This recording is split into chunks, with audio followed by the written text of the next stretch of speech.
오전 예배 때 마지막에 봤던 부분에 예수님께서 베드로가 부인할 것을 경고를 했단 말이에요. 그런데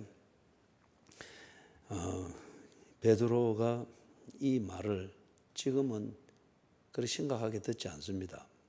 오히려 좀 기분 나쁘게 듣습니다. 자기를 어떻게 보고 그 말이 33절에 보면은 딱 그러잖아요. 그죠? 그가 말하되 주여 내가 주와 함께 오게도 죽는 데에도 가기를 각오하였나이다. 이 말은 이런 정도인데 예수님 나를 지금 어떻게 보고 이럽니까? 그래서 예수님이 34절에 딱 짚어줍니다. 예수님이 베드로에게 지어준 이름, 그 베드로야 하는 거기에는 예수님이 그 시몬을 보는 그 비전이 있고 또 예수님이 그렇게 양육을 해왔습니다. 그래서 네가 시몬의 천성, 시몬의 근성 가지고 되는 게 아니다. 베드로, 즉 믿음. 네가 신앙 고백을 하고 그 신앙 고백을 받아서 참 하나님의 자녀 되게 하는 그 신앙 고백에 맞도록 하는 그것으로 네가 처신해야 된다. 그걸 딱 새기는 그런 말씀인 것을 볼 수가 있습니다. 자, 그 다음에 또 한번 보십시다. 한 군데 또 더 보는 것은 그 위에 28절, 29절, 30절 거기를 다시 한번 또 간단히 살펴보는데 같이 한번 읽어보십시다. 시작.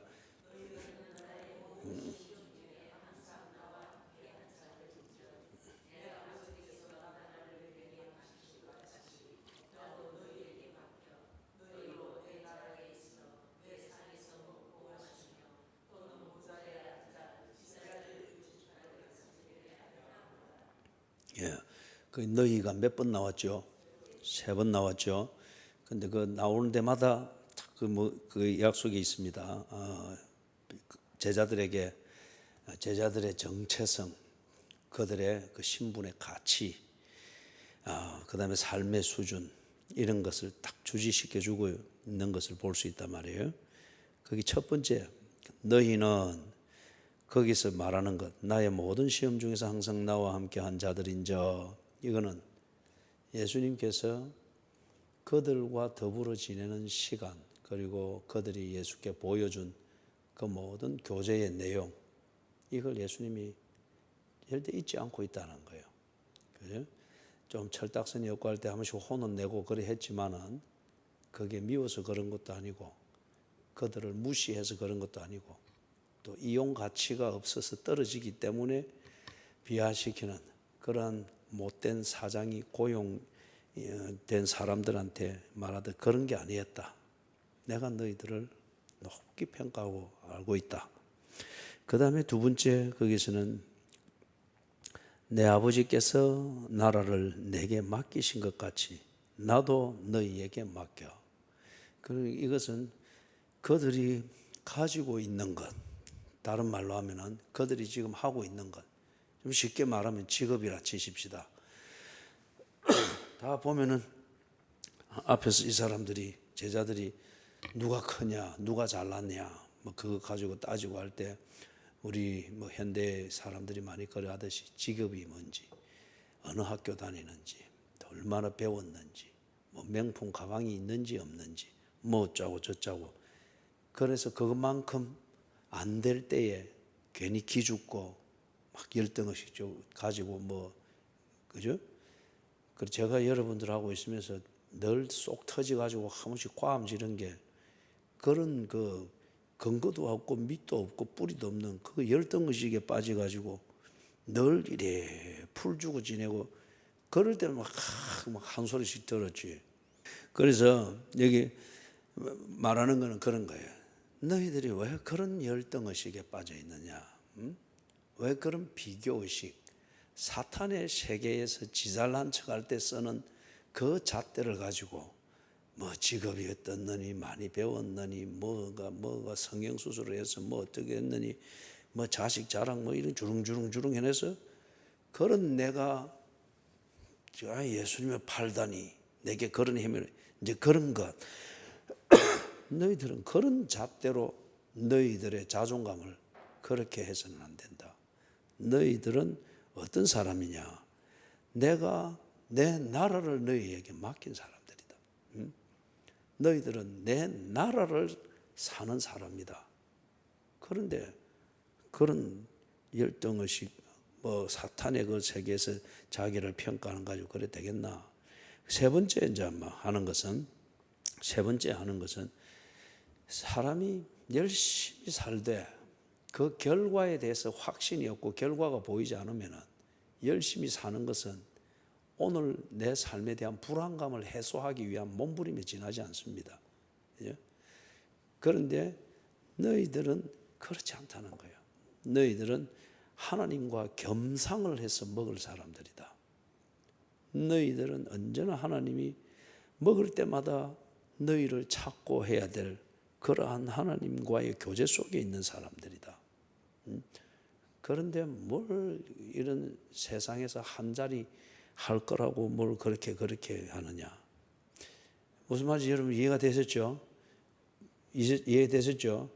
자, 그럼 이게 예수님이 앞에서 이미 이 사람들한테 한번 이야기를 해줬어요. 그런데도 불구하고 예수님의 말씀을 한 귀로 듣고 한 귀로 흘리고 여전히 예수님과 함께 있지만은 좀 궁한 게 있고 아쉬운 게 있고 뭘 한 거 있고 자기 또 야망을 이루는 이것은 언제나 몸에 익은 세상 방식대로 그랬단 말이에요. 그래서 예수님이 한번 해준 그게 있습니다. 누가복음 10장 한번 찾아보세요. 누가복음 10장 19절 20절.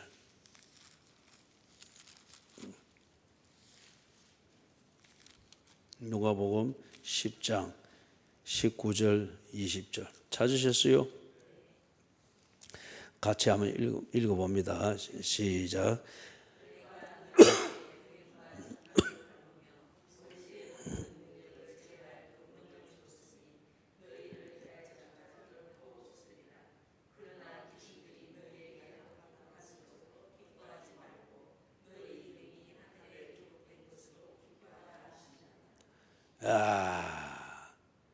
자존감의 근거가 뭐라고 말합니까?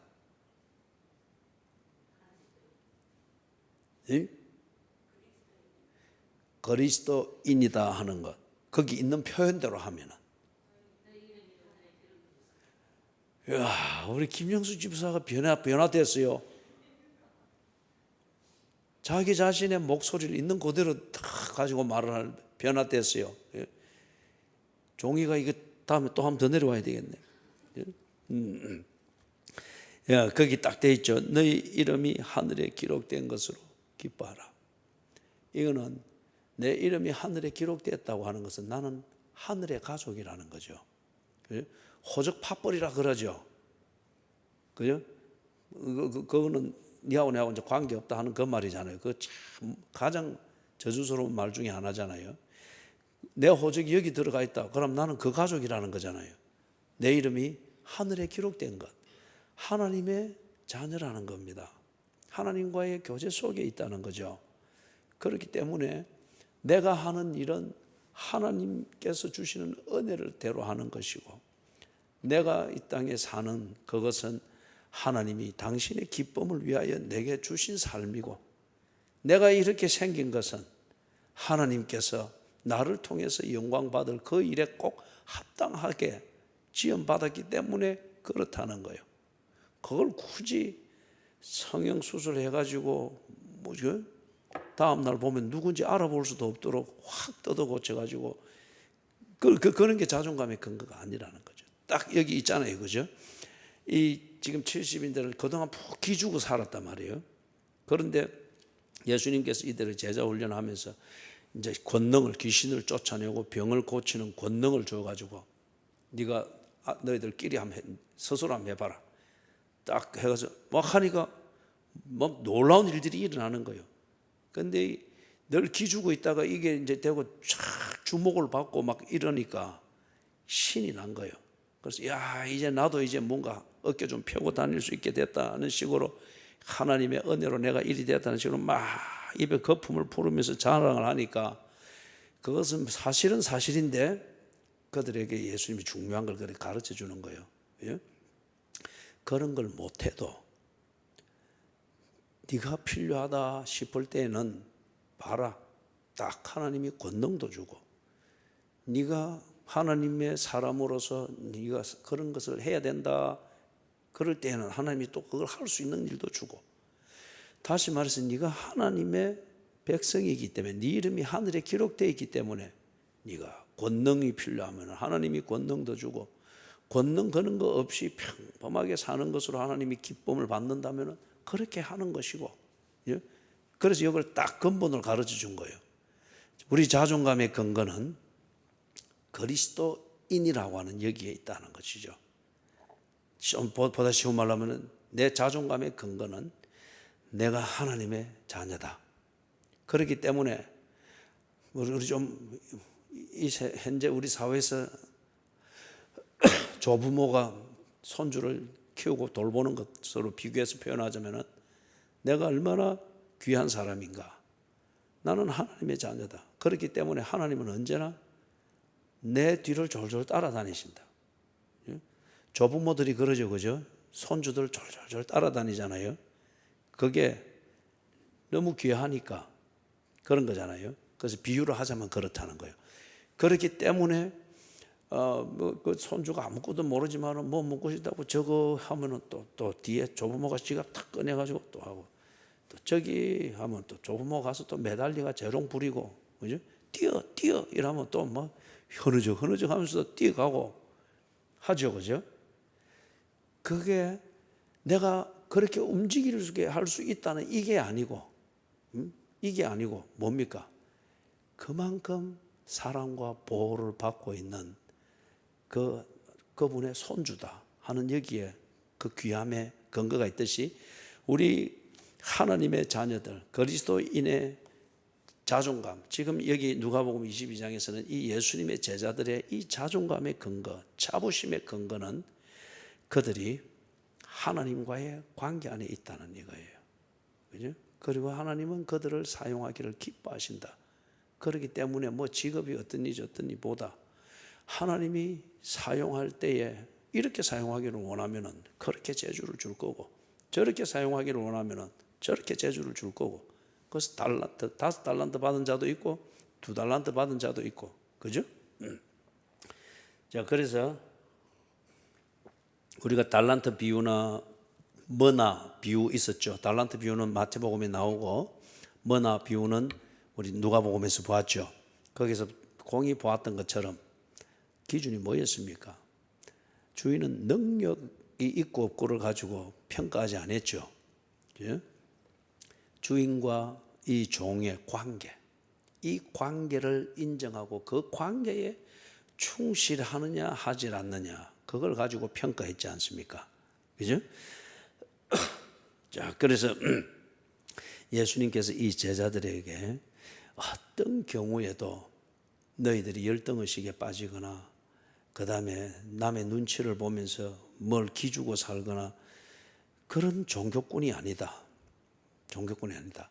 하나님께서 너희들을 구별하여 세워서 이 땅에서는 너희들을 통하여 당신의 나라를 이루기를 원하시고, 그리고 하나님과의 교제 속에서 하나님은 너희들을 기뻐하시기를 원하신다. 이걸 딱 가르쳐 준 거예요. 그래서 지금 예수님이 이제 다음 날 떠나기 때문에, 그들과 헤어지기 때문에 이걸 신신당부해 두는 거예요. 그런데 지금 제자들과 그 밑에 나오는 시몬은 예수님이 또 잔소리하는 것 같고 또 설교하는 것 같은 그런 분위기에서 듣고 있는 거예요. 지금. 그 다음 35절에서부터 38절 같이 한번 읽어봅니다. 시작.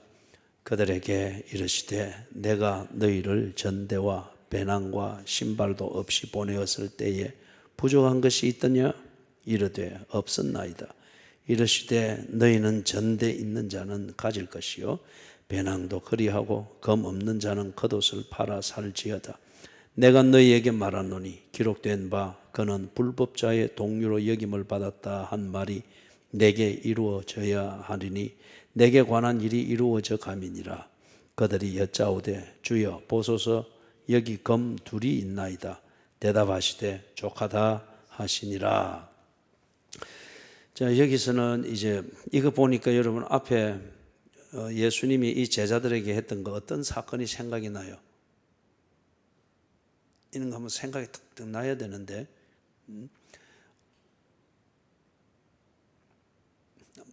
말을 해야지 손을 자꾸 뒤로 넘기고 휘젓고 있으면 돼요.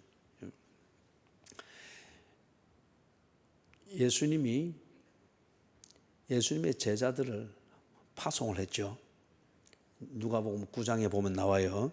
그 이제 예수님이 제자 훈련할 때에 이것도 보게 하고 저것도 가르쳐 주시고 또 이런 상담도 하고 쭉 그런 다음에 이제는 그걸 한번 해보게 합니다.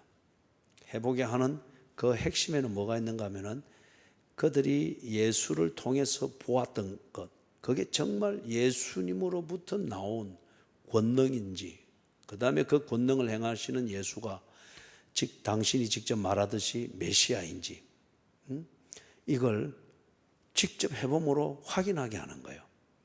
그래서 처음에는 12제자를 보냈죠. 그래가지고 귀신을 쫓아내고 병을 고치고 막 그렇게 하는 권능을 행하게 했죠. 누가복음 9장. 그 다음에 누가복음 10장에서는 70인을 또 파송하는 거예요. 그래가지고 조금 전에 봤던 것처럼 귀신을 쫓아내고 병을 고치는 권능을 줘가지고 예수 없이 예수가 동행하지 않은 눈에 보이는 동행이 없이 자기 예수님이 주신 권능만을 가지고 돌아다니면서 귀신을 쫓아내고 병자를 고치면서 그리고 천국 복음을 전하는 것을 해보게 한 거예요. 지금까지 그들은 구경만 했잖아요. 예수 따라다니면서 구경하면서 놀래기만 했잖아요. 그런데 놀래지 말고 너희들이 해봐라 해서 그랬단 말이에요. 그때에 보낼 때에 12제자를 보낼 때에 그 말씀을 했죠.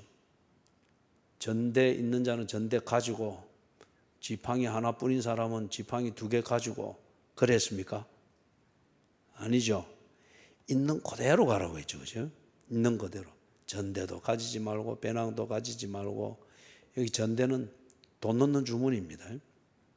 돈 넣는 주머니. 제가 공항에 들어가면은 처음에 나갈 때 검색대 있거든요. 근데 들어갈 때는 몸에 소지품들 다 놓고 검색대 놓고 몸만 이리 나가는데 몸에 이상한 걸 가지고 있으면 삑삑삑삑삑 울리면서 이제 몸 수색을 받게 돼요. 그런데 제가 한 날은 이래 필리핀 간다고 가는데 그 필리핀 그 여행들 아주머니들이 단체로 많이 가요. 그래서 이제 이리 가는데 아주머니가 2명이 싹 지나가는데 삐삐삐삐삐삐 울리는 거예요. 그래 가서 소지품 다시 넣고 오세요. 또 넣고 또 가는데 또 삐삐삐삐삐 울리는 거예요. 그래서 나중에 이제 그게 3번이나 통과가 실패하니까 이거 어디 이 아주 뭐 중요한 걸 숨겼는 모양이 됐어요. 그러면 이 여자 검색원이 자세히 검색하거든요. 뭐가 나왔는가 하면은 아마 해외여행을 처음 가서 그런지 모르지만 복대를 해가지고 복대에다가 지폐를 막 넣어놓은 거라. 예? 그런 이제 그 뭐 선물 사고 뭐 그런 한다고 했겠지. 복대에다가 이 넣어가지고 이 배에다가 감고 그러니 이거는 막 절대 안 뺏길 거라고 이건 안 풀고 계속 하는 거 삐삐삐삐삐삐삐 한 거예요. 그래서 나중에 나와 사람들 다 보는 데서 복대 풀고 다 그래가지고 다시 들어요. 그게 전대입니다. 전대. 그와 같은 것이. 이해되죠? 그래서 예수님이 처음에 이제 보낼 때는 그런 거 다 가지지 말고 정말 예수께서 주신 권능만으로 되는지 안 되는지 보라. 시험해보게 한 거예요. 근데 다 됐잖아요. 그죠? 가서 굶는 것도 아니고, 그 다음에 뭐 강도 만나서 뭘 그거 한 것도 아니고, 그리고 병자들 만나서 못 고쳐서 헤맸던 것도 아니고, 그 앞에 예수님이 변화산 올라갔다가 내려왔을 때에 그때 밑에서 어떤 난리가 벌어지고 있었습니까? 오근서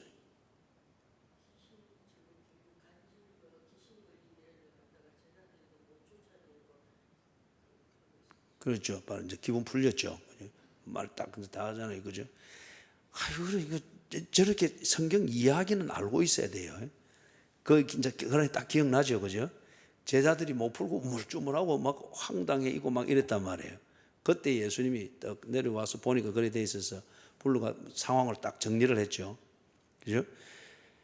예수 없이는 그들이 무엇도 할 수가 없었습니다. 그리고 그게 예수께서 그들에게 주시는 권능으로 할 수 있는지 없는지 보게 하기 위해서 그 앞에서는 보내가지고 귀신도 쫓아내고 다 하면서 전대도 없고 그 다음에 음식 담은 배낭도 없고 아무것도 없지만은 그들이 굶지 않았습니다. 그죠? 쓸 게 없어서 할 일을 못한 것도 아니었어요. 다 했단 말이에요. 그래서 지금 여기 그들에게 이르시되 내가 너희를 전대와 배낭과 신발도 없이 보내었을 때에 부족한 것이 있더냐? 없었습니다. 맞지요, 그죠? 그런데 이제는 다 가지라고 합니다. 준비하라고 이렇게 말합니다. 조금 전에 우리 변화산에서 내려온 그 사건 이야기했잖아요, 그죠? 지금 이제 내일 되면은 예수님은 가고 없습니다. 눈에 안 보인단 말이에요. 눈에 보이게 그들과 함께 먹고 자고 할 때는 그런 일들이 있을 때 예수님이 언제나 해결을 해 주었어요. 언제나 해결해 주고 먹을 것이 없는데 그들이 알아서 먹을 걸 못 구하고 그냥 착하기만 했지 아무것도 못하고 있을 때는 보리뼈 5개 물고기 2마리로 다 먹이격으로 해주고 다 해줬단 말이에요. 그런데 이제 예수님이 가고 없으면은 그들이 스스로 해결 못 하잖아요. 그죠? 그래 이 말은 내가 이제 너희들 뒷바라지를 다 해주고 다 치다거리 해줬는데 이제 내가 내일 되면 가고 없다. 그죠? 이걸 이전에 3번이나 이 제자들한테 이야기했지만 그들은 세게 듣지 않았어요. 그래서 지금 그 시간의 심각성은 예수님만 지금 심각한 거예요. 그래서 이제는 그들에게 딱 일러주는 거예요. 내가 없을 때에 저기 반찬 있고 내가 없을 때에 거기 가서 어려운 일이 있으면 이 이장 찾아가고 이렇게 알려주듯이 지금 단도리를 시키는 거예요. 예? 단도리를. 그래 이 말은 말 그대로 배낭은 음식 담은 것이 주로입니다. 주로 음식을 곡물 담 그것도 준비하고 뭐 복대도 해서 전대도 만들고 말 그대로 그게 아니고 지금 이걸 통해서 이제는 내가 너희들과 함께 있으면서 이런 거 못 챙겨준다. 예? 못 챙겨주니까 이제는 너희들이 지금까지 나와 함께 있으면서 실험도 해봤지 않느냐. 내가 하라는 대로 했을 때 없어서 못 먹거나 안 돼서 창피당하는 이런 게 없었지 않느냐. 이제는 내가 네 눈에 안 보일 테니까 못 보게 될 거니까 이제는 너희들 발로 서야 된다. 정신 차리라. 그 말이에요. 그 말이에요. 그러면서 37절에 기록된 바 그는 불법자의 동료로 여김을 받았다 한 말이 내게 이루어져야 하리니 내게 관한 일이 이루어져 가미니라. 그래 이거는 메시아가 오면은 죄인을 대신하여서 죄값으로 대신 죽으시는 것에 대해서 선지자가 예언한 말입니다. 그래서 이걸 인용을 해서 이전에 예수님께서 내가 죽을 것이다 3번이나 그들에게 이야기해 줬잖아요. 그래서 그것을 다시 확인을 해 주는데 아직도 못 알아듣습니다. 그러면서 그 뒤에 내게 관한 일이 이루어져 가미니라. 이제 하루 남은 겁니다. 그 말을 하는데 38절에 엉뚱한 대답하고 있죠. 여전히 어리파 이것밖에 안 되는 거예요. 38절 같이 읽어봅니다. 그들이 여짜오되 주여 보소서 여기 검 2이 있나이다. 대답하시되 족하다 하시니라. 지금 그들이 제자답게 앞에 28절, 29절, 30절에서 말했던 것처럼 이 자존감을 가지고 그 자존감에 맞게 처신할 이걸 지금 준비를 시키고 있는데 그들은 지금 듣기를 야 예수님이 드디어 예루살렘까지 왔으니까 이제 결심을 하고 세상을 뒤집을 모양이다. 로마를 쫓아내고 그리고 우리 세상을 만들 모양이다. 그런데 여전히 그 관점에서만 생각하니까 황당한 거예요. 무기도 없죠. 아무것도 없단 말이에요. 이제 그런데 지금 예수님이 일전을 각오하는 것처럼 저거들은 듣기는 그러니까 그래서 38절에 대답 우리가 가진 것 검을 이제는 가지라고 했는데 지금 우리가 가진 게 검이 2개 있습니다. 2개 가지고 어떻게 그 전쟁을 하겠어요. 그런데 이 제자들이 그래 여러분 제자들이 이 시점에까지 이리 참 철이 없어요. 영적 철이 없어요. 예수님에 대해서 의리를 발휘하고 진짜 보통 사람이 할 수 없는 그 이상의 예수를 위한 헌신을 합니다. 그런데 그 헌신이 28절, 29절, 30절에서 예수께서 가르치는 그 하나님의 자녀다운 삶이 되지를 못하고 있는 거예요. 여러분, 이리 되면은 결국에는 실망해서 떠납니다. 실망해서. 그래서 제가 자주 말을 했죠. 열심히 하려고 하기 전에 바로 알아야 된다고 했죠. 바로 알아야 돼요. 바로 알아야 내가 이 사람을 믿고 이 사람과 계속 교제를 할 건지 말 건지 결정을 할 거잖아요. 그죠? 제 말 무슨 말인지 이해되시죠? 그죠? 그렇기 때문에 예수님이 이 이전에도 예수 소문 듣고 막 찾아오는 사람들한테 쌀쌀하게 대했잖아요. 어떤 경우는. 그죠? 네가 내인데 왔는데 전쟁하러 나가는 사람이 전쟁에서 이길 건지 질 건지 계산도 안 해보고 가는 경우 봤나? 그래서 네가 내한테 지금 막무가내 찾아왔는데 내가 누구인지 좀 똑바로 알아보고 그리고 네가 딱 그래 알아보고 믿을 만한 거든 오고 그렇지 못하게끔 오지 마라. 그걸 딱 예수 그런 거 기억나죠, 그죠? 예. 그래서 지금 이 제자들이 아직도 그 수준을 못 벗어나고 있어요. 그죠? 그래서 우리에게 검둘이 있나이다. 그러면 이 칼을 가지고 다니는 사람은 누구겠습니까? 칼을 가지고 다니는 사람.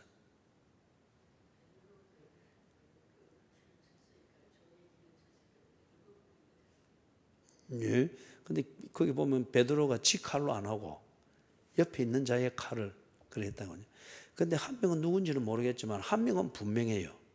예수님의 제자 중에 열심당원이 있었습니까? 없었습니까? 있었죠. 그 이름 뭡니까?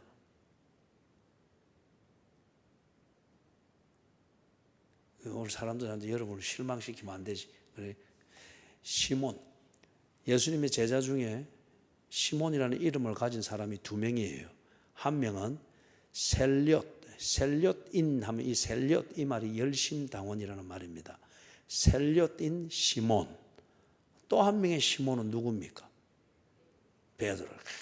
확실히 그죠? 그래서 두 명이 칼을 꼭 다지는 거예요. 왜 셀롯인 열심당원들은 이걸 가지고 그 사람들은 소위 말하면 독립투사들입니다. 독립투사들인데 그들이 가지고 있는 사상은 뭔가 하면은 반드시 독립은 전쟁을 통해서 힘은 힘으로 싸워서 이겨야 된다. 이래 해서 가지고 다니면서 다 이 열심당원으로 가입할 때는 아주 엄격한 절차들이 있었어요. 그런 다음에 최종 절차까지 거치면은 그 선서에 딱 그걸 한단 말이에요. 나라의 독립에 필요하다면은 누기를 주거든 망설이지 않고 죽인다. 하여튼 이런 식의 내용의 서약들을 합니다. 그리고 항상 품에 칼을 품고 다녀요. 그런 다음에 자기에게 지령이 떨어지거나 아니면 평소에 셀롯 당원들이 지목하고 있는 암살 대상자가 있을 때 품에 칼을 품고 기꺼이 죽이는 거예요. 그렇게 암살하는 그거였습니다. 그래서 바울이 재판받고 막 그럴 때에 바울을 죽이려고 열심 당원들이 한 40여 명이 매복해 있었죠. 그죠? 바울을 호송해 가는 요 딱 계략을 짜가지고 요걸 바울의 조카가 미리 알아가지고 가서 알려줬잖아요. 그래서 바울이 그 암살 안 당하고 살았잖아요. 그죠? 그래서 보세요. 예수님을 따라다니면서 심령이 가난한 자, 팔복을 같이 한번 외워봅니다. 시작.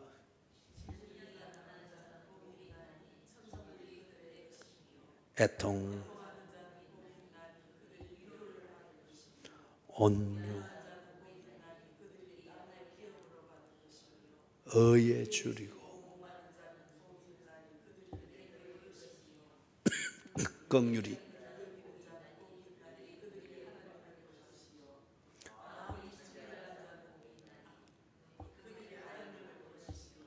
화평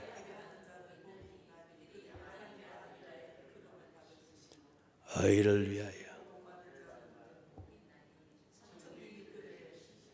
그래요. 네, 이제 정희씨 주사님이 다 외우기는 분명히 다 외우네. 탁 틀린 것도 알고 딱 바로 잡고 딱딱 일하는 거 보니까 아주 거기서 조금 더 하세요. 조금 더 하면 이제 졸졸 나오겠죠. 근데 오수기 권사님 이제 보니까 신기하죠. 그죠? 신기하죠. 예. 그래서 거기에 딱 나오는 것처럼 예수님이 그렇게 설교하고 가르치고 그들은 그걸 들으면서 감동하고 이렇게 하고 하는데도 실제로 딱 보니까 뭐가 있어? 여전히 칼을 품고 다니는 사람이 있는 거라. 자기 사는 방식대로 끝까지 사는 사람이 있는 거라. 이게 오늘 우리 현대 교회 교인들의 그 신앙생활에 많은 시사점을 주죠, 그죠? 많은 은혜를 받고 교회 생활도 열심히 하고 성경도 잘 외우고 많은데, 그런데 본인은 그거 몰라요. 이게 지금 이 칼을 차고 다니는 게 잘못인지 몰라요, 그죠? 예를 들면 예수님이 위급할 때는 내가 이 칼을 가지고 예수님을 지켜줘야지, 뭐 그런 걸 쓸 수 있겠잖아요, 그죠? 그건 몰라요, 본인은. 그만큼 아직 변화가 온전하지 못하다는 거예요. 그래서 이 교회를 이리 다니고 열심히고 이리 하는데 정말 사람이 변화되는 거. 28장, 29장, 28절, 29절, 30절처럼 탁 변화가 되어지는 것. 이것은 정말 성령의 은혜가 아니면 안 돼요. 자기의 의지를 가지고서 이제는 아이고 감동스럽네, 이렇게 변해야지. 그거는 도덕적 수양입니다. 그래서 상당한 부분까지 변화는 할 수 있지만은, 그러나 차고 다니는 칼은 못 버립니다. 그래서 어느 단계가 되면은 예수의 제자로서의 그 자존감대로 자기를 탁 처신하기보다는 어느 단계가 되면 그 칼을 뽑아내는 거예요. 무슨 말씀인지 이해가 되시죠? 그죠? 예. 자, 그래서 검 둘이 있습니다. 그러니 예수님이 대답하는데 족하다. 그래 이걸 또 제자들은 오해를 했을 수도 있겠죠. 칼 두 자루면 충분하단다. 세상을 뒤집는단다. 그런데 이 중에 또 어떤 제자는 혹 이럴 수도 있겠죠. 검 둘이 있다고 이리 말해도 예수님은 뭐 대수롭지 않게 생각하네. 아니면 영 무시하네. 그죠? 지금 이 대답은 그런 뉘앙스입니다. 그래서 이걸 해석하는 사람들도 막 헷갈리는데, 여러분들이 복잡하게 생각할 거 없습니다. 뒤에 가면은 이걸 해석하는 그 실마리가 뒷부분에 나옵니다. 그때 우리가 보도록 하십시다. 자, 그러면은 여기까지 38절 여기까지, 여기는 이제 중요한 퀴즈입니다. 이 퀴즈 여기 딱 맞추면은 다음 주에 떡국이 나올 겁니다. 그죠? 이건 이제 부엌 대통령하고 내가 뒤에 협상을 해야 되는데 분명히 내가 그렇게 될 수 있을 겁니다. 자, 지금 예수님께서 딱 보면은 6월절은 끝, 성찬식 시작, 그죠? 그 다음에 네 잘난 척하지 마라. 정말 잘난 사람은 섬기는 자다. 그러면서 예수님이 다 제자들의 발을 씻겼죠. 제자들이 앉아있는 것에 발을 씻겼고, 그 다음에 너희들의 자존감, 그 근거는 네 잘났네, 내 잘났네, 세상 방식의 그것으로 하려고 하지 말고, 너희들은 종류가 다른 사람들이다. 너희들의 자존감은 28절, 29절, 30절에 있는 것처럼 이런 것이다. 그죠? 그 다음에 시몬 베드로, 참 그 모범이 되어야 되는 그 베드로가 크게 실족할 것을 알려주었고, 그 다음에 여기 이제는 나는 가고 없을 것이니까 너희들이 지금까지 나와 함께 있으면서 배우고 깨닫고 경험한 그걸 가지고 이제는 너희들 힘으로 써야 된다. 이걸 말씀하셨어요. 자, 이걸 언제 말씀했습니까?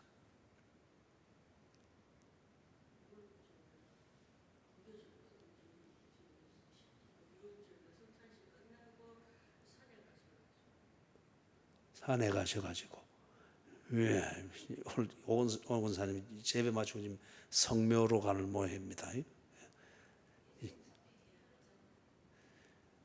예수님 잡히시기 하루 전에, 그래 시간은 그 둘이 뭉실하면 그래 맞지.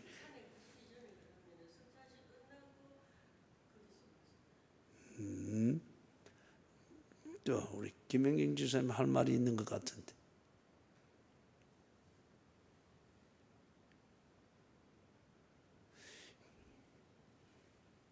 근데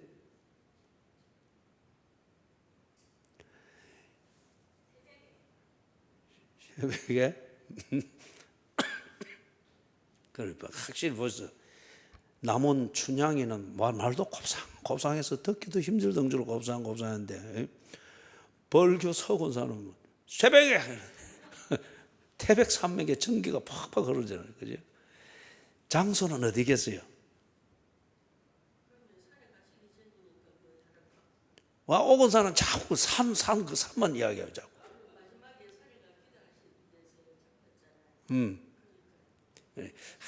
참, 오건사가 보면 이 성경 맥락을 보는 게 참 총명해. 참 총.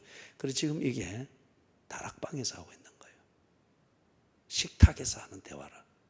식탁에서. 우리가 이름을 그냥 식탁으로 붙이는, 우리 그 이제 6월절 해서 그 세 번째 순서가 마음으로 가는 식사잖아요. 그죠? 식사. 이래 식사를 하고, 그래 하시면서 한 얘기들이에요. 한 얘기고 또 식사를 마감하면서 그렇게 한 얘기라. 그래서 이런 이름을 붙이면 됩니다. 여기 마지막 만찬하는 것, 그 다음에 베드로가 부인하는 것, 그리고 그들의 자존감을 이야기하는 것, 그리고 전대와 배낭을 준비하고 이래 하는 이거는 이름을 이제 딱 붙여놓는 거예요. 식탁 대화. 예수님의 식탁 대화. 그런데 이걸 보십시오. 우리가 밥상머리 잔소리라고 하잖아요. 밥상머리 교육. 이거 상당히 중요하잖아요. 그죠? 밥 먹으면서 애들 잔소리하고 막 이런. 그런데 그때에 참 그 부모의, 특히 엄마의 그 정감이 막 묻어 나오잖아요. 애들은 그때 막 잔소리라고 막 투정 부리고 하지만은 커서 생각나는 것, 중요한 그 생각나는 것 중에 하나가 엄마의 잔소리라. 예? 밥 더 퍼주면서도 막 잔소리 할 거나 하고, 그죠? 뭐 엄마 이 떡국이 너무 많아. 됐어, 먹어. 아들이 다 뭐 세숫대에 지금 적응이 돼가지고. 예? 그런데 그게 부모의 정감이고 사랑이고 이게 다 각인되잖아요, 그죠? 지금 예수님께서 이 식탁에서 이 제자들에게 밥상머리 교육을 하고 있는 거예요. 이게 마지막 교육입니다. 그래서 이게 어떤 면에서 보면 지금까지는 예수님께서 이 12명을 데리고 다니면서 사람들과 더불어서 설교할 때 듣게 하고 섬기는 거 훈련하게 하고 그랬잖아요. 그죠? 함께 들었잖아요. 그런데 지금 여기는 예수님이 내일 떠나니까 헤어지니까, 그런데 제자들은 모른단 말이에요. 이걸 두고 지금 그들을 불러앉혀서 이거 다 하면서 이래라 저래라 개인적인 복음을 전해주고 있는 거예요. 개인적으로 복음을 전해주고 있는 거예요. 무슨 말씀인지 이해가 되시죠? 그죠? 개인적인 복음을 전해주고 있는 거예요. 그죠? 그 아가스에서도 보면은 자기 사랑하는 여자를 보고 싶어 가지고 막 창밖에서 이렇게 기웃거리는 사슴에다 비유하고 있잖아요.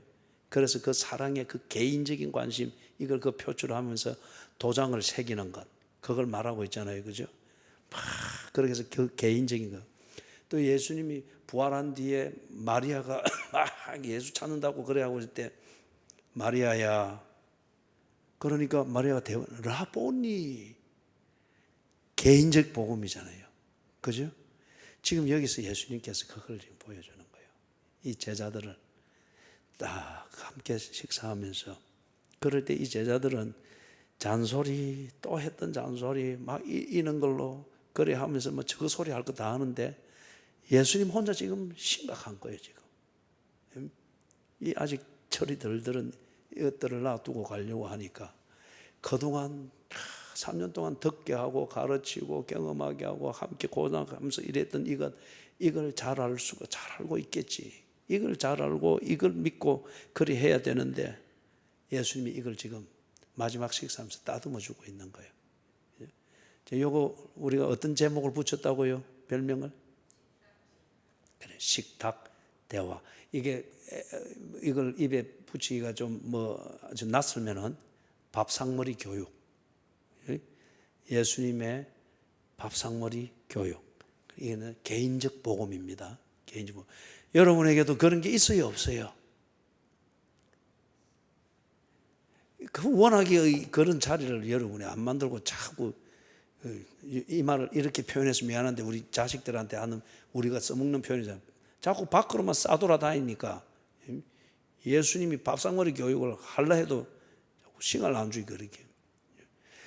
예수님은 개인적으로 딱 챙겨주십니다. 그렇기 때문에 내가 복음을 몰라서 또는 예수님을 몰라서 나는 못 믿는다. 이런 일은 있을 수가 없어요.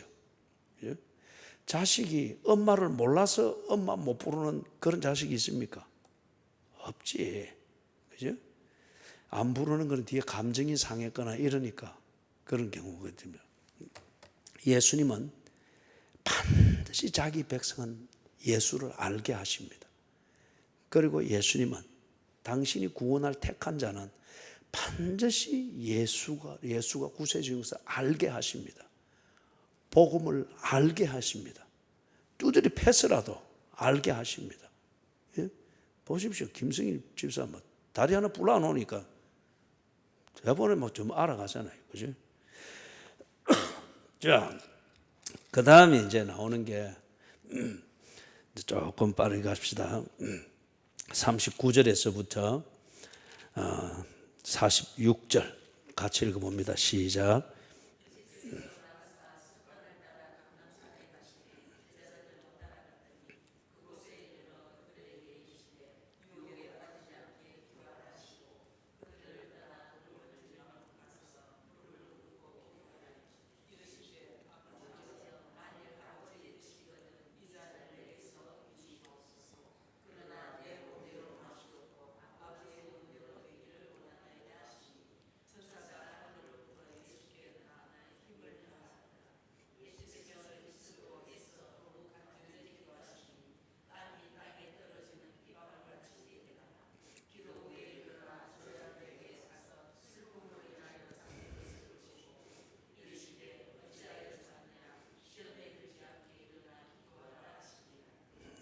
아멘. 아멘. 김용수 집사님 금요일날 기도방 왔어? 왔어? 진짜로? 아, 그래. 저 방금 끝에 했던 거 있죠. 내가 거짓말 하겠습니까? 그게 지금 여기 23절에 있는 거거라. 그들이 서로 묻되 우리 중에 이 일을 행할 자가 누구일까 하더라. 그 옆에 괄로 해가지고 김영숙 딱 써놓있어. 근데 내가 이제 저녁마다 저 이렇게 2층에 창문을 열고 위에 불 켜지는가 이렇게 한 번씩 보거든. 밑에도 이렇게 한 번씩 보고. 그래서 뭐 그거는 꼭 당분이 왔는가 안 왔는가 그거 보려고 하는 것보다 혹 교회를 살펴야 될 그런 경우가 있는가 싶어서 이래 본다고 하는데. 그 앞에서 우리가 본 것처럼 그 28절에 본 것처럼 나의 모든 시험 중에 항상 나와 함께 한 자들인저. 그 여러분이 그 하는 일들을 사소하게 여기지 마세요. 가부의 두 랩돈처럼 그게 여러분의 없는 시간 힘든 몸을 통해서 주의 발을 씻기듯 교회를 이렇게 오늘 밤은 내가 지킵니다 하는 그 중심일 때 예수님은 반드시 기억하십니다. 반드시 기억하세요. 딱 거기 돼 있죠. 나의 모든 시험 중에 항상 나와 함께 한 자들. 반드시 기억하세요. 그죠? 그러니까 김 너무 큰 소리는 치지 말고 꼬리 딱 하세요. 내가 거짓말 하겠습니까? 그래. 자, 여기 39절에서부터 46절 여기에 거기 44절 있죠. 딱 거기는 뭐라 써놓는가 하면 겟세마네라고 딱 써놓으세요. 그 여백이 있으면 겟세마네. 어건 사람 와 안 써요. 또 안 쓰고 있다는 이 말을 한번 들으면 또 불통하게 해서 나가고 그럴. 그래서 잘 외우니까 그죠? 그래서 이거는 뭔가 하면 이제 예수님이 마태복음에 보면은 예수님이 이 똑같은 강면인데 거기서는 뭐라 되면 예수님이 슬픔으로 인해서 그래서 제자들을 데려가면서 제자들 보고 너희도 기도하라. 그래서 예수님의 개인적 그 힘든 심정을 마태복음에서는 딱 표시를 해놨어요. 여기서는 그거는 빠지고 이랬는데 감람산에 대해서는 우리가 19장 할 때도 보고 다 했죠, 그죠? 예루살렘 성전이 서 있는 이것을 보고 시온산이라 그래요. 요 맞은편에 있는 그 산이 감람산입니다. 그러면 요 두 사이에 골짜기가 있겠죠. 요 골짜기를 보고 기드론 골짜기라 그래요. 그래서 요 감람산에서 내려와 가지고 기드론 골짜기를 만나는 요 어간에 뭐가 있는 거, 올리브 나무가 많이 나는, 감람나무가 많이 나는 거기에 있는데, 거기에 그 자리가 겟세마네라고 하는, 그래서 우리는 겟세마네 동산이라니까 또 다른 산봉우리 있는 것처럼 생각. 그게 아니고 감람산에서 쭉 내려오면은 시온산 가려면 이렇게 골짜기 내려와서 기드론 골짜기를 건너서 가야 되잖아요. 여기에 기드론 골짜기라는 여기 있는데, 거기에 달아다니는 그 무렵에 보면은 겟세마네 동산으로 불리는 그 장소가 있어요. 그 장소. 그래서 거기에 이제 예수님이 가서 이래 기도하는데, 제자들도 거기 기도하게 하고, 이제 42절 보면은 예수님의 그 고뇌하는 그게 있죠. 그죠? 아주, 예수님은 또 한편 완전한 인간이잖아요. 그때 이제 인간의 관점에서 지금 내일 감당해야 될 하나님 나라를 위한, 그걸 약속의 성취를 위해서 꼭 해야 될 것 중에 하나, 십자가에서 죽으시는 것, 죄의 값으로 죽으시는 이것, 이게 인간으로서는 참 이 고뇌가 가득하죠. 그래서 아버지 하나님께 구하는 겁니다. 아버지의 뜻이거든 이 잔을 내게 옮기시옵소서. 그러나 내 원대로 마시옵고 아버지의 원대로 되기를 원하나이다. 정말 이 하나님과 대화할 때, 우리가 하나님과 대화하면서 우리의 요구가 있을 때 이것을 절대 잊으면 안 됩니다. 아버지의 뜻이거든, 또는 아버지의 원대로 되기를 원하나이다. 왜냐하면 탕자의 비유에서 보듯이 강청하지만은 아버지의 뜻을 어기고 지 뜻대로 하고자 했잖아요. 그럴 때에는 하도 안 되면 아버지가 허락해 주십니다. 허용해 주십니다. 이거는 네가 하면 불에 뒤 보고 불 뜨거운 줄 알아라, 그 말이에요. 그렇기 때문에 여러분, 우리가 하나님께 기도하고 간구할 때 아버지의 뜻이거든, 아버지의 원대로 되기를 원하나이다, 이것을 절대 잊으면 안 됩니다. 그죠? 그럴 때에 성령은 반드시 우리의 구할 바를 인도해 주십니다. 네 지금 탕자 기도하고 있다, 아니면 너는 지금 하나님이 준비한 그 창고 열쇠를 받고 있다. 무슨 말인지 아시겠지요? 그죠? 그래서 예수님이 진솔한 기도를 합니다. 기도는 하나님과 뭐라고요? 대화합니다. 그래서 대화는 진솔해야 되겠죠. 그죠? 진정해야 됩니다. 내가 거짓말 합니까? 하면서 성질내고 그러면 안 되고. 그 다음에 그 43절에서 천사가 하늘로부터 예수께 나타나 힘을 더하더라.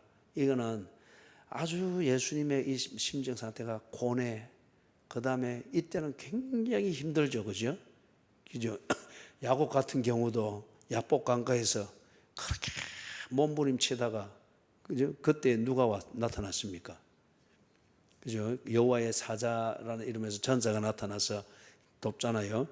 마찬가지로 하나님과 진솔한 대화를 나누고 이럴 때에 여러분, 우리 힘으로 주의 뜻을 이루는 이 삶이 사라지는 게 아닙니다. 그리고 28절, 29절, 30절에서 말하는 이 자존감의 근거, 이 위대하고 아름다운 우리의 그 현실, 이게 언제나 우리를 감동시키지 못합니다. 왜냐하면 우리가 살고 있는 현실이 사탄의 세력이 지배하고 있는 이 사회잖아요. 그렇기 때문에 우리는 이생의 자랑, 육체의 정욕, 안목의 정욕, 언제나 이 감각 속에서 살고 있기 때문에 이 감각에 다 넘어가면은 28절, 29절, 30절은 아주 헛된 거로 보입니다. 이거는 현찰로 안 보이기 때문에. 이 비유적인 표현을 이해를 하시겠어요? 그죠? 예. 그럴 때에, 그럼에도 불구하고 우리가 하나님 앞에서 참 기도하여 하는 가운데 지쳐 쓰러지고 더 이상 할 말을 잃고 있을 때 천사를 보내주시죠. 그죠? 그 인위적으로 힘을 내려고 막 애를 쓰고 그런 힘을 내쓰는 것도 필요한데 그것으로 기도를 다하는 것처럼 그렇지 말고 하나님 앞에서의 몸부림인 거예요. 우리가 아버지의 원대로 되기를 원하나이다 하지만은 내가 소원하는 바가 쉽게 없어지거나 물리쳐지질 않습니다. 그럴 때 나와의 싸움이 처절한 거죠. 그럴 때 지칩니다. 하나님께서 천사를 보내시죠. 성령의 인도하심이죠. 또 이 말 듣고 여러분이 또 기도할 때에 본질은 어디 간지 없고 천사만 보려고 자꾸 그래서 하지 말고 천사 보려고 눈 꽉 감았다가 뜨면 뭐가 보여? 별똥만 보이지. 그지? 천사 보여주십시오. 눈 꽉 감고 이래 있다 보면 그런 거 있죠. 그죠? 별똥만 달리는 거. 그래서 예수님께서 44절에 힘쓰고 애써 더욱 간절히 기도하시니 땀이 땅에 떨어지는 핏방울 같이 되더라. 이게 이제 겟세마네입니다. 뭔가 하면은 겟세마네라고 하는 이 말의 뜻은 눌러 짜는 것을 말합니다. 우리나라는 참기름 짤 때 깨소금 넣어서 그 누르잖아요. 그죠? 그 누르는 압착의 힘에 안에 거기 깨알 조그마한 거 하나하나 있는 접들이 나오니까 나중에 그 참기름이 되는 거잖아요. 이 올리브를 따서 감람 열매를 올리브죠. 따서 광주리 담습니다. 그 다음에 이 접털, 겟세마네로 불리는 이 접털에 넣어가지고 꽉 짜는 거. 이 모형을 내가 가서 보았는데 이게 한 3통, 이 큰 이 항아리처럼 된 통 3개에 이 접털이 3개가 이제 들어가는 거예요. 그리고 저기서 기계처럼 뭔가를 돌리면서 그래 하면 이게 쫙 눌리면서 짜 들어가는 거예요. 가벼운 기름은 조금 눌려도 나오고 그 다음에 그한 것은 그 다음 진짜 좋은 기름은 더 꽉 눌렸을 때 진기름이 나오는 거예요. 그러면 마지막 남는 거는 뭐가 남겠어요? 찌꺼기만 남겠죠. 그거는 음식으로 먹는 거예요. 하나도 올리브는 버릴 게 없는 거예요. 그래서 예수님을 거기다 비유를 하기도 하죠. 그런데 이제 여기에 예수님께서 얼마나 간절히 기도했는지, 정말 아버지의 뜻이 이루어지는 이것을 위해서 온전한 순종을 위하여서 그 자기와의 싸움을 하면서 얼마나 간절히 기도했는지 땀이 땅에 떨어지는 핏방울처럼 되더라. 이게 꼭 겟세마네라는 접틀에 올리브 넣어가지고 눌리면서 기름 종류별로 다 받아내서 찌꺼기 남을 때까지 짜듯이 그렇게 짜냈다는 거예요. 그래서 지금 예수님이 이 겟세마네에서 기도하시는 거예요. 이걸 보여주기 위해서. 그죠? 그래서 우리가 이 기도를 얼마나 참 허술하게 하는지, 그죠? 아니지. 우리가 아니지. 내가 그렇지. 여러분은 겟세마네처럼 기도하시고, 그죠? 예. 자, 그 다음에 제자들은 잡니다. 그 누가는 좋게 표현해 준다고 슬픔으로 인하여 잠들었다 이래 하는데, 사실 우리가 뭐 대기 슬프면은 고민하고 또는 울어 샀다가 막 지쳐서 자죠. 그죠? 그러다 개꿈 꾸면서 막 일어나잖아요. 그죠? 그런데 여러분, 슬퍼하는 것으로서 감정적 슬픔을 가지고서 하나님의 뜻을 이루는 삶을 살아내는 것 아닙니다. 그리고 감정적 슬픔, 제가 자주 이야기하죠. 자기 연민에 빠져가지고 흐르는 눈물, 그것에 중독이 되면 안 된다 그랬죠. 그죠? 이게 참 교인들의 문제예요. 자기 연민에 빠져가지고, 자기 연민은 자기 스스로 들여다보면 참 불쌍한 거예요. 예? 저거는 주일마다 가방이 바뀌는데 나는 이 가방 하나 들고 책가방도 했다가 장바구니도 했다가 늘 이래, 그래 처량한 거라. 그래 뭐 질질 우는 거라. 울면서 뭐 이번 하나님 하면서 우는데 우는 내용은 지가 불쌍해서 우는 거라. 이게 이제 자기 연민이라 이게. 그러나 울고 나면 일단 시원해요. 심리적으로. 그죠? 이걸 보고 우리 카타르시스라고 합니다. 울고 나면 시원해요. 그러나 나가면서 은혜 받았다는 거예요. 그건 지가 저지를 보면서 지 스스로 불쌍해서 울었던 것밖에 안 돼요. 그래 시원한 거라. 그건 은혜가 아니죠. 그는. 그런데 이 제자들이 예수님이 그리 슬퍼하고 힘들어하고 하는 거 보고 막 이래 하고 하니까 저녁 먹는 시간에 대화도 이래 생각하니까 슬프지. 거기다 내일 전쟁을 할 건데 칼은 두 자루 뿌이고, 그런데 예수님은 됐다 하는데 계획은 아무것도 안 가르쳐주고 저것 딴에는 이게 굉장히 슬픈 거예요. 그래서 고민하다가 뭐 잠이 들어보는 거다. 이게 예수님이 다음 날 당신의 남은 사역을 감당하는데 도움이 됩니까? 아무 도움이 안 되죠.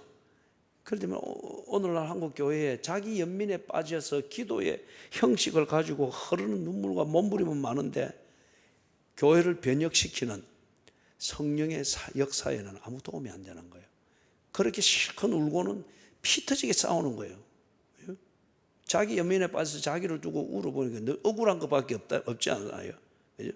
피 터지게 싸우는 거예요. 이걸 우리가 잘 구분을 해야 됩니다. 하나님과 아버지의 원하는 바가 무엇인가를 알고 그 원하는 바를 순종하기 위하여 하나님께 묻고 또 필요한 게 있으면 하나님께 구하고, 이게 아버지의 원대로 순종함에 있어 필요하다면 왜 이걸 안 주십니까? 아니라면 아니라고 말씀을 해주세요. 하나님, 이게 내가 볼 때는 있어야 이 순종은 감당해낼 수 있을 것 같은데, 아니면 아니라 말씀해 주시고 이게 있어야 되는 게 맞고 아버지의 원대로 하는 것이 맞으면 주십시오. 자기와의 싸움이죠. 거기서 참 흐르는 눈물이 있고 몸부림이 있고. 그래서 기도할 때 이제 꼭 잊지 마십시다. 이 네 글자 뭐죠? 겟세마네. 네 글자 겟세마네. 그 다음 한 달락만 우리가 더 하고 마칩시다. 47절에서부터 53절 같이 읽습니다.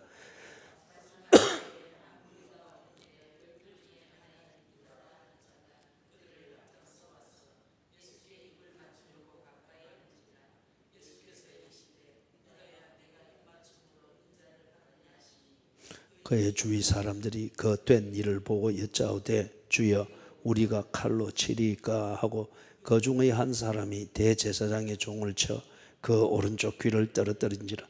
예수께서 일러 이르시되 이것까지 참으라 하시고 그 귀를 만져 낫게 하시더라. 예수께서 그 잡으러 온 대제사장들과 성전의 경비대장들과 장로들에게 이르시되 너희가 강도를 잡는 것 같이 검과 몽치를 가지고 나왔느냐? 내가 날마다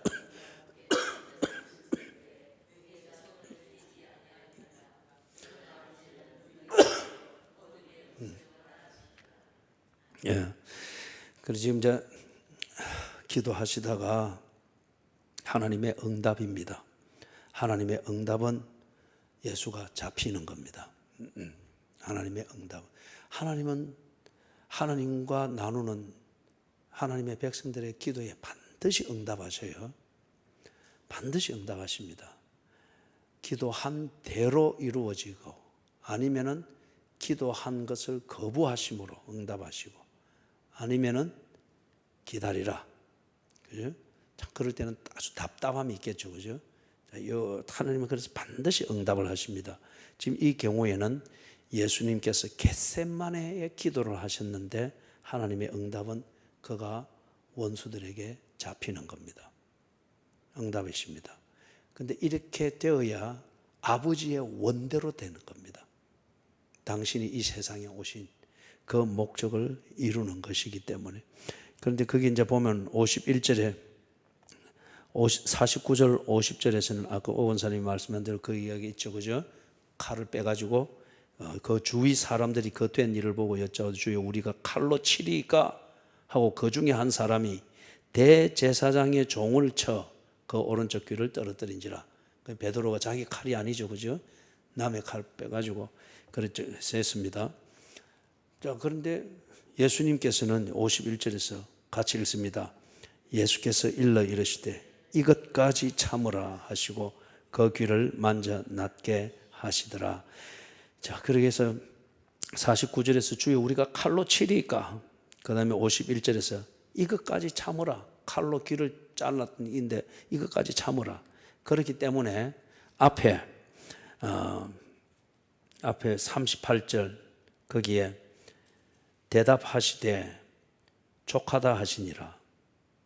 거기 그들이 여짜오되 주여 보소서 여기 검 즉 칼 둘이 있나이다. 예수님이 대답하시되 족하다 하시니라. 그럼 그 족하다 그것의 의미가 뭐죠?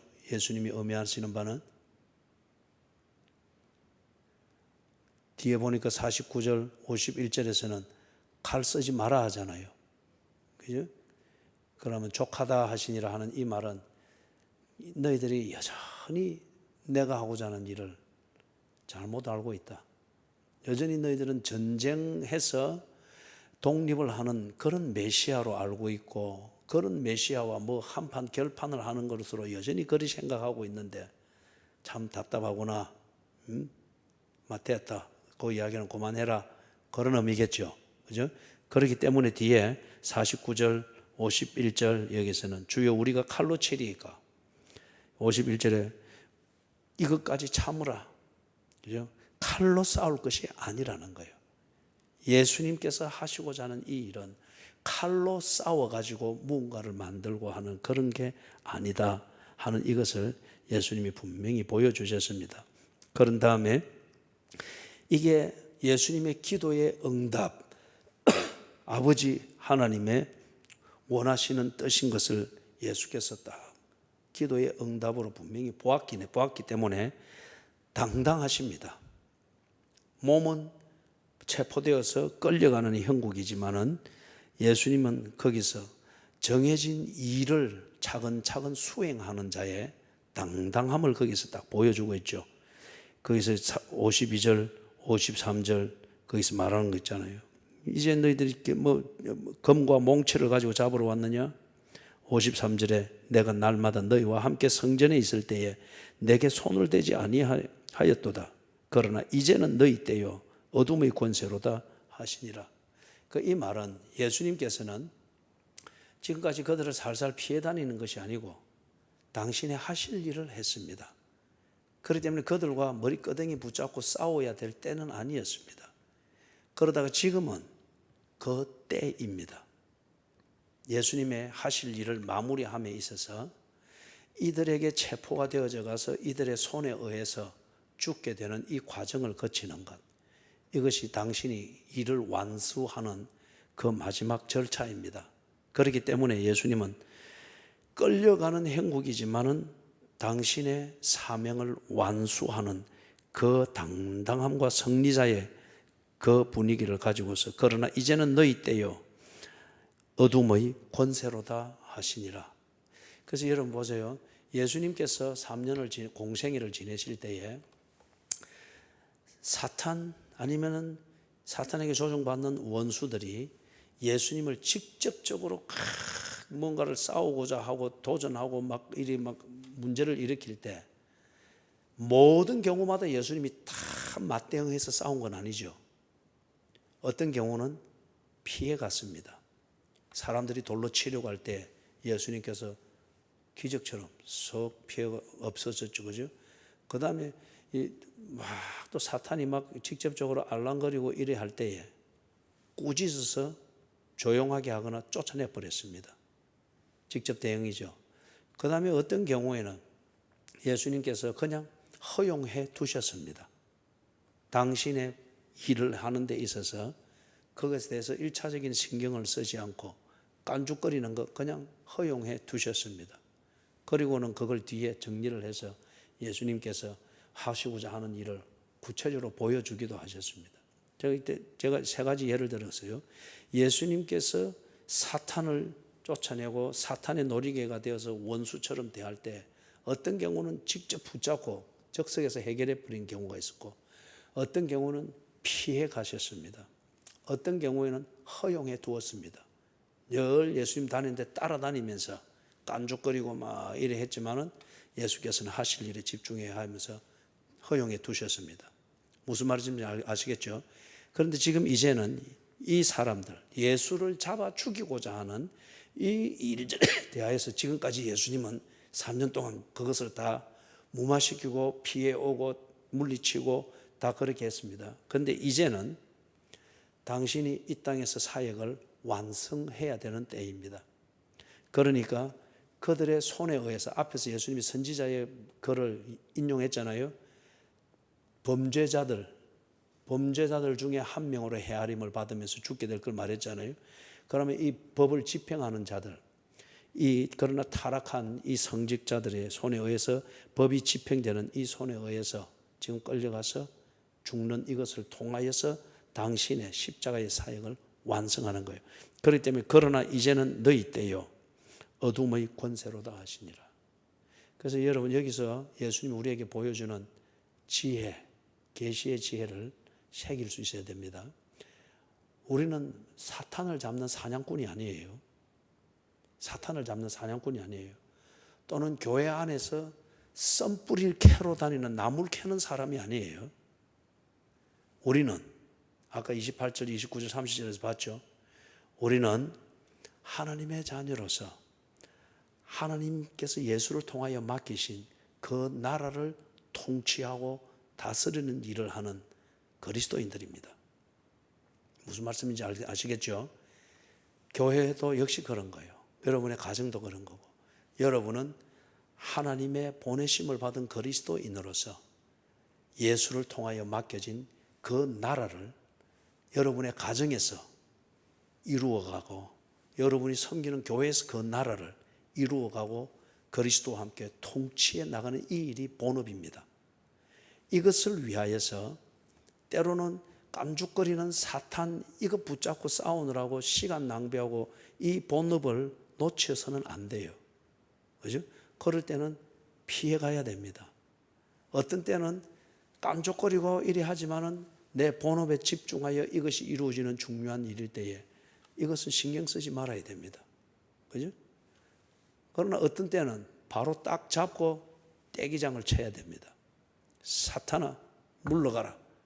이것처럼 썬뿌리가 있을 때에 썬뿌리를 캐내버리는 그런 것이 있어야 되겠죠. 구분이 되시죠? 예? 구분이 되시죠? 그죠? 그래서 지금 오늘은 여기까지만 하도록 그래 하십시다.